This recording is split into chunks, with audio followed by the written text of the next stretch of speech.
And thanks for joining us again here at the Rocky Mountain Raptor program for another one of our weekly live streams. My name is Jessica. I'm the Education and Outreach Coordinator here.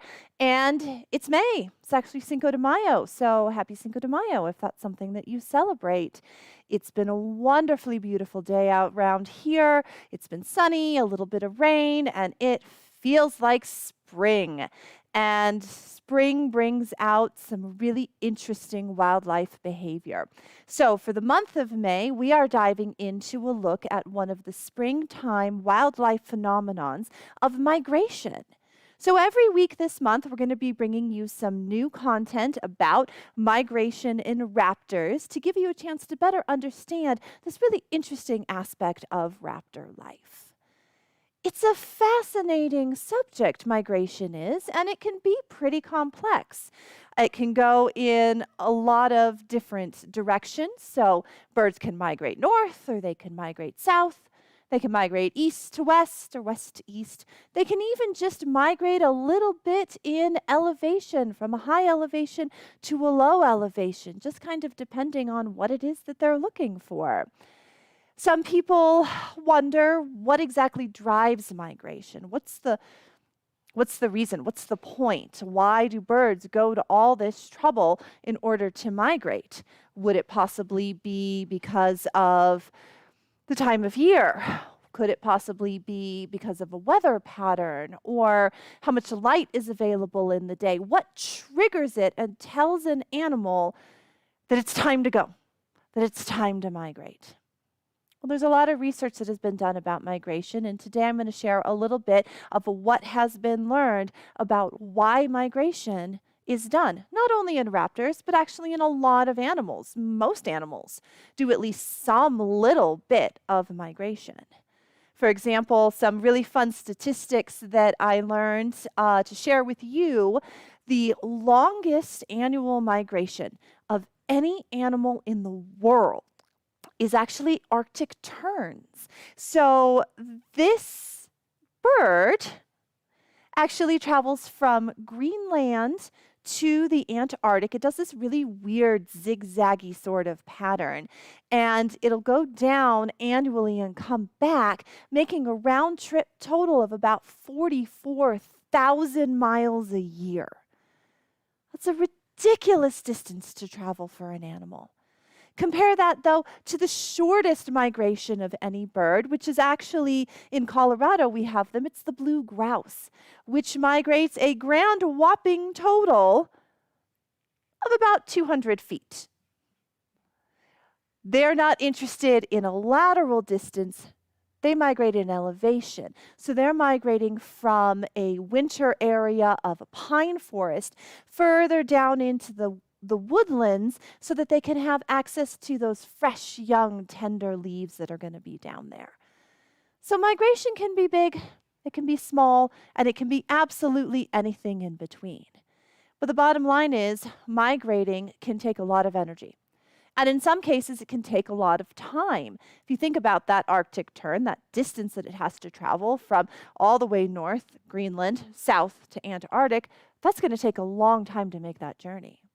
One of the Colorado raptors, the Swainson's hawk, make a migration every year from the Great Plains of Colorado all the way down to the grasslands of Argentina, about 6,000 to 7,000 miles, depending on where they start. And that journey takes about a month to complete. So a lot of time, a lot of energy. And for wildlife, there has to be a good reason to expend that energy and that time on such an event like migration. So why? What's the reason? What drives it? Well, to help me explain that, I have a friend.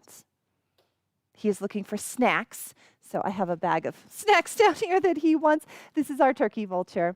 If you have had a chance to watch any of my videos, you may have learned how much I absolutely adore turkey vultures.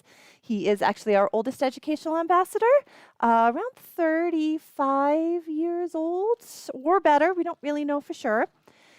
He came into our organization in 1988, so quite a long time ago. And he was already an adult, 1988. And he was actually showing signs of arthritis, which of course you're only really going to find in an older bird. So that tells us he was of a pretty good age in 1988 when he came to us. And he came in, unfortunately, after he'd been hit by a car. And as you meet and hear the stories of our ambassadors, you'll hear us talk about how often they get hit by cars. Far and away, it is the most common injury that we see and treat. And if he moves around, you might get a chance to take a look at the left wing, the one all the way over here on this side. You may notice quite a visible droop there. That tip of the wing really droops down. That wing got broken when he was hit by the car. And unlike human bones, we can't go back and re-break a bone. Now, so that means once it's healed up, that's what you get. That's where it's going to stay. So he was found in December standing in a snowbank, which is doubly weird because, one, turkey vultures are migratory. He shouldn't have even been here in the first place.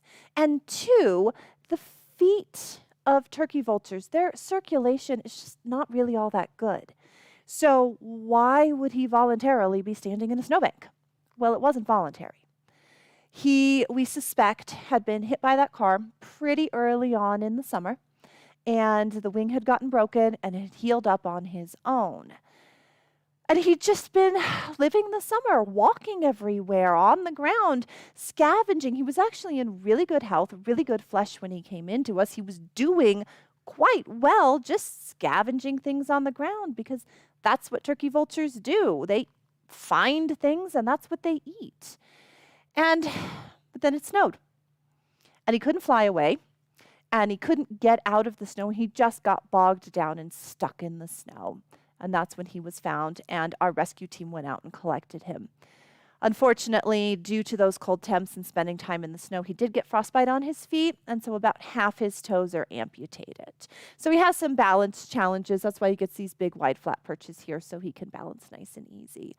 But we can't go back and do anything about that wing, so he can't fly any longer, which means, of course, he cannot survive in the wild on his own. So turkey vultures, they are one of 26 partial migrant species in North America. And they are actually the most migratory of all of the vultures in the world, which is why he's here today to talk with us about migration. So partial migrant it's a really interesting thing. Many animals, many species of raptors will migrate, but some may migrate further than others. Some populations may stay put. Some populations may only migrate a little bit. Turkey vultures, for example, can be found all across North America. If you were to take the United States and cut it into thirds horizontally, about the center third is where the migrant turkey vultures live. They might travel up to that northern third, but it's not very common. That kind of central third region of the country is where turkey vultures are going to live and then be migratory. And far more so in the west. The western turkey vultures, he's going to clean his beak off here, he's all done eating. It's called feeking. It's one of my favorite things to watch them do. The western turkey vultures are going to be far more migratory than the eastern turkey vultures are. And then if you get down to the southern third of the country, you're looking in Texas, Florida, southern region, and along the coast of California, those individuals probably aren't going to migrate at all. So the ones here in Colorado or Wyoming, Oklahoma, Kansas, Nebraska, that kind of region, those individuals may go all the way down into Mexico.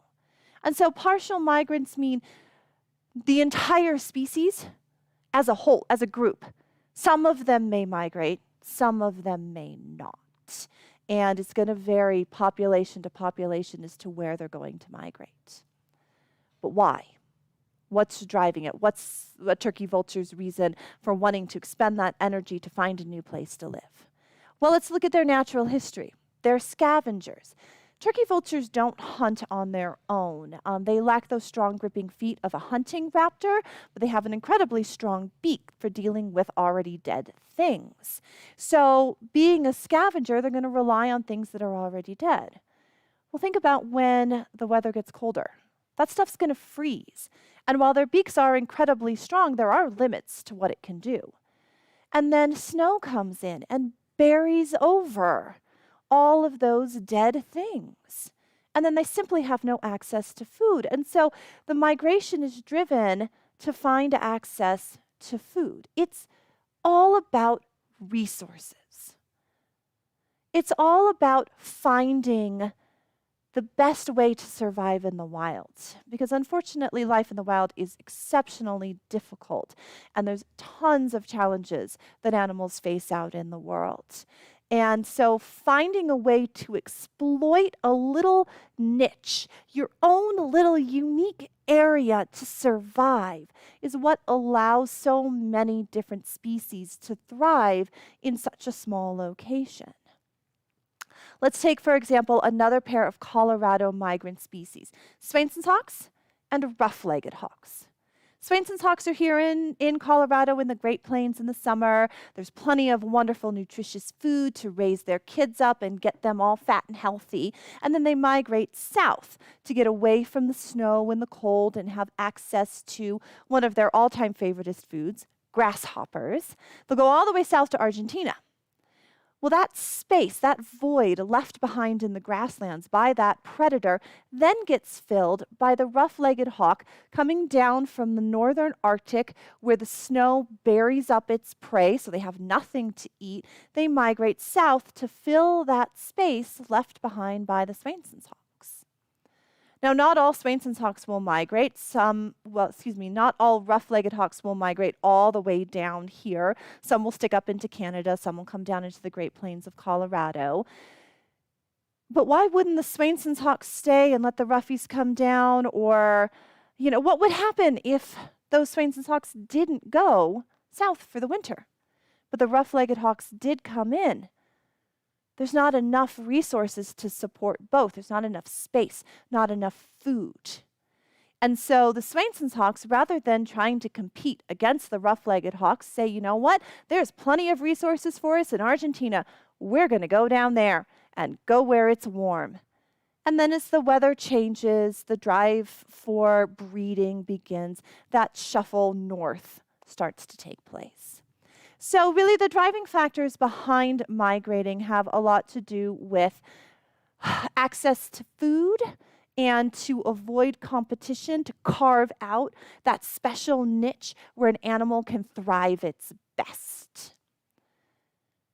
There's a lot more to it, though. Migration can be really complex. There's tons of studies and research that have been ongoing for extended periods of time to help us understand much more about this interesting aspect. And next week, we'll be looking into some of that research that has been done to give you an understanding of what and how research is being done about migrating raptors. So join us here on YouTube again next Wednesday, 4 p.m.